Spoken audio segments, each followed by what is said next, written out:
Huitième de finale retour de la Ligue Europa, Manchester United reçoit le FC Barcelone après un match aller qui s'est terminé par un nul, 2-2 au Camp Nou.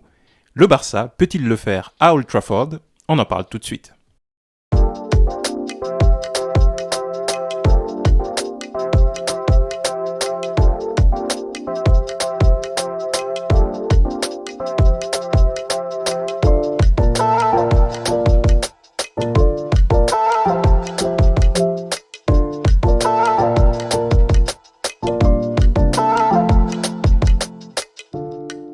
Bonjour à tous, bienvenue sur Barça Today. Aujourd'hui, nous faisons l'avant-match de Manchester United FC Barcelone en match retour de huitième de finale de la Ligue Europa. C'est vrai que c'est une compétition où on n'a pas l'habitude de voir le Barça, enfin si, peut-être un petit peu plus, puisque c'est la deuxième saison d'affilée où le Barça est reversé en Ligue Europa.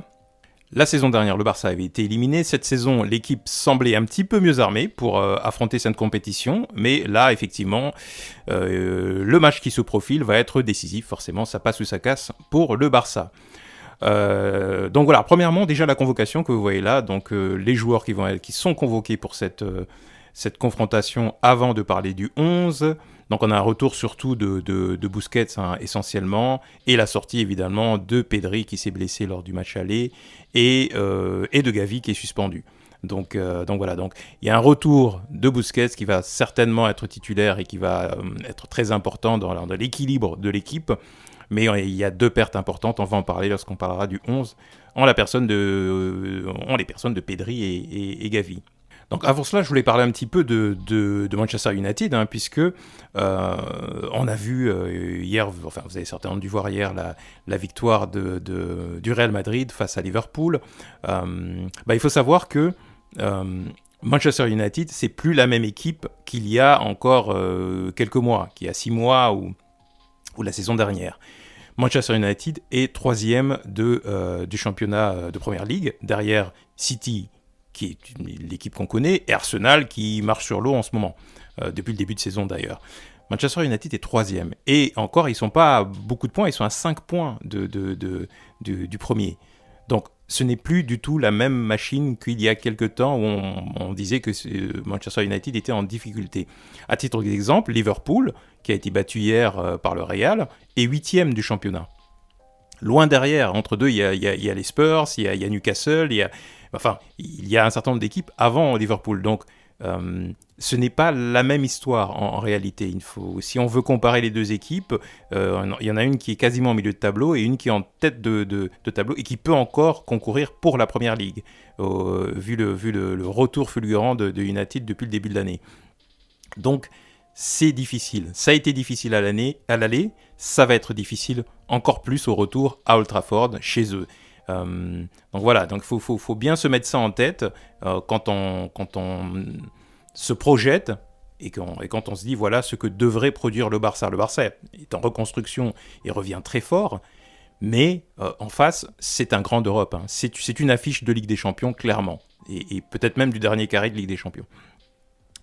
Donc voilà, pour dire effectivement que ce n'est pas un match d'Europa League facile où on se dit voilà le Barça doit l'emporter, d'autant plus que le Barça arrivait déjà avec un certain nombre de handicaps, United aussi d'ailleurs, mais le Barça notamment arrivait à un certain nombre de handicaps, Dembélé étant blessé, etc., etc. Donc c'était pas non plus le 11 le plus fort du Barça.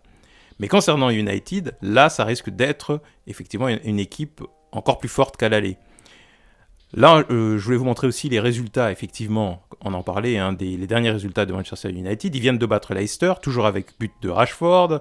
Ils ont fait nul contre Barcelone, ils ont battu Leeds, ils ont battu Crystal Palace, Nottingham Forest, je pense que ce pas des grosses équipes, et à chaque fois avec des buts de Rashford, avec une équipe qui est de plus en plus solide. Donc leurs 7 dernières rencontres, voire plus, sont toutes couronnées de succès. Donc c'est une équipe qui est en pleine dynamique positive.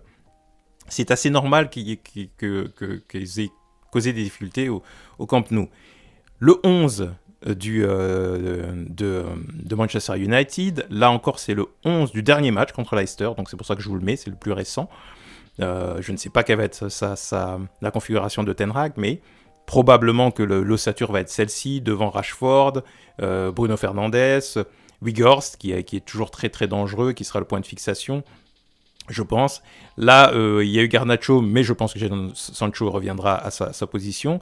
Retour important, retour de Sabitzer, qui me semble était suspendu au match aller. Ça aussi, c'est un point positif de plus pour Manchester.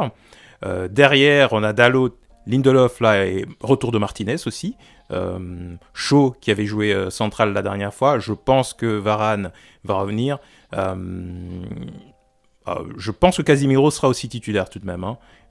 Donc il faudra voir, peut-être que ce sera à la place de Fred, mais vu le match aller que Casemiro a fait, à moins qu'il soit suspendu ou blessé, ça je ne sais pas, parce que je n'ai pas fait un petit peu je n'ai pas fait la revue de l'infirmerie de Manchester, mais je pense que Casemiro sera là, et De Gea aussi est en très bonne forme. Donc l'équipe que Manchester va présenter sera très compétitive. Manchester a plus de bancs en plus que le Barça, donc voilà. Ça, c'était le premier élément pour dire que l'équipe qu'on va affronter en face est une des meilleures équipes de Première Ligue, point barre. Et de fait, une des meilleures équipes d'Europe. Donc voilà, donc ça va être corsé. Il faut pas se faire d'illusions, il faut être clair là-dessus. Concernant le Barça en lui-même, écoutez, on va regarder le 11 que j'imagine que Xavi va mettre en place. Donc le voilà, donc dans les buts, Ter Stegen. En défense, la ligne de défense, il l'avait fait tourner le match précédent, et je l'avais dit qu'ils allaient faire tourner, parce que l'objectif principal du Barça, c'est la Liga. Et voilà, il ne faut pas se leurrer, ça a été très clair, donc il l'avait fait tourner en Ligue Europa parce que l'objectif c'était la Liga. Et puis parce qu'il y avait aussi de la fatigue qui se faisait ressentir chez certains joueurs, et on l'a vu notamment avec la blessure de Pedri. Donc l'idée défensive, j'espère qu'il va revenir à la classique, à savoir Baldé latéral gauche, Christensen et Araujo en centraux. Ils ont été très bons depuis le début de saison. Cette paire-là a été excellente. Koundé à droite. Koundé que je considère toujours comme étant un peu en difficulté. J'espère que ça va aller mieux lors de ce match. Au milieu de terrain, écoutez, on retrouve le retour de Busquets qui va revenir en espérant que... Voilà, il est frais, il revient de blessure, il n'a pas joué contre Cadiz, il n'a pas été risqué ou parce qu'il le réservait vraiment pour ce match. En tous les cas, il sera frais et dispo. Frenkie de Jong sera forcément un des titulaires. Je pense qu'il va jouer sans aucune difficulté. La question va se poser sur le troisième milieu. Moi, j'ai opté là pour Sergi Roberto, parce que c'est le capitaine déjà. C'est un des capitaines qui l'a rendu service. Il a été bon. Il a été bon dans ce qu'il devait faire, à savoir fluidifier le milieu, revenir... Sergio Roberto est un joueur qui a un gros volume de jeu, et en plus il se projette aussi. J'ai hésité avec Kessié. Kessié mérite aussi de jouer. J'ai le sentiment que l'antériorité, l'ancienneté de Sergi Roberto, la connaissance du système pour ce match important va certainement lui permettre d'emporter la titularisation face à Kessié. Il est possible que l'entraînement de la semaine, de la veille, fasse que ce soit Kessié qui soit titulaire à ce poste-là, ou parce que Xavi pense que Kessié est plus à même. Mais j'ai le sentiment que ça risque d'être Roberto. La ligne offensive ou le quatrième milieu, parce que même si Xavi joue avec un 4-3-3 et qu'il aime bien ses extérieurs, ses ailiers bien écartés, il y en a toujours un qui va rentrer vers le milieu pour créer le milieu à 4. Habituellement, c'est Gavi. Gavi étant suspendu, il aura le choix entre Ansu Fati et Ferran Torres. Donc il y aura bagarre entre ces deux.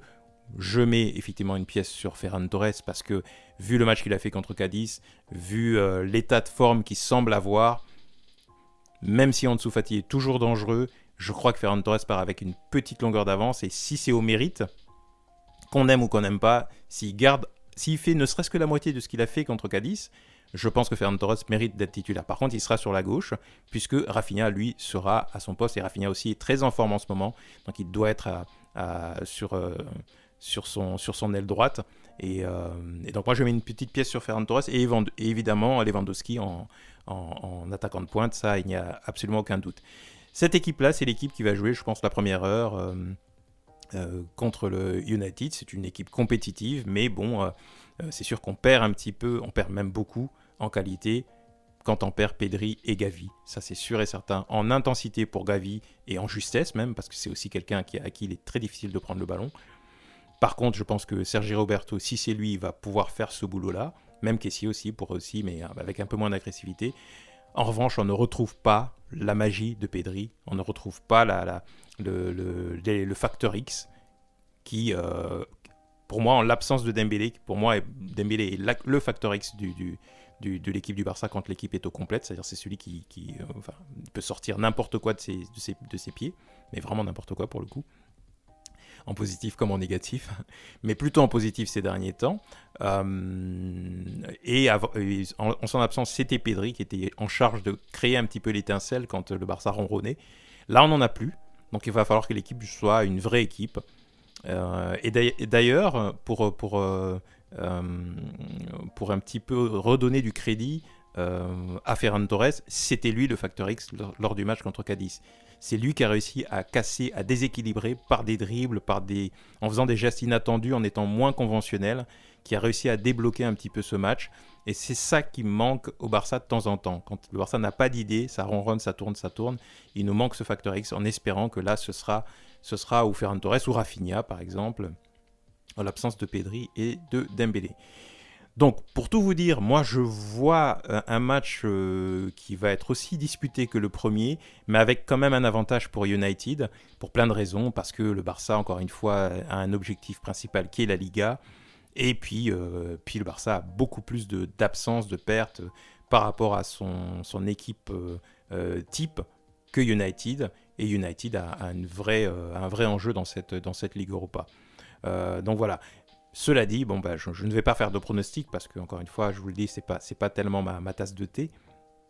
Mais je vois un match engagé, toujours aussi intéressant et ouvert que le match aller, avec un léger avantage pour United tout de même, en espérant me tromper, bien évidemment. Donc dites-moi si ce 11-là vous paraît être celui qui va être aligné aussi. Qu'est-ce que vous pensez de l'équilibre des forces entre les deux équipes? Est-ce que vous sentez vraiment effectivement le Barça légèrement en dessous, en tout cas au moins pour cette confrontation-là, à Old Trafford. N'hésitez pas à liker la vidéo, à vous abonner et je vous dis à très bientôt sur Barça Today.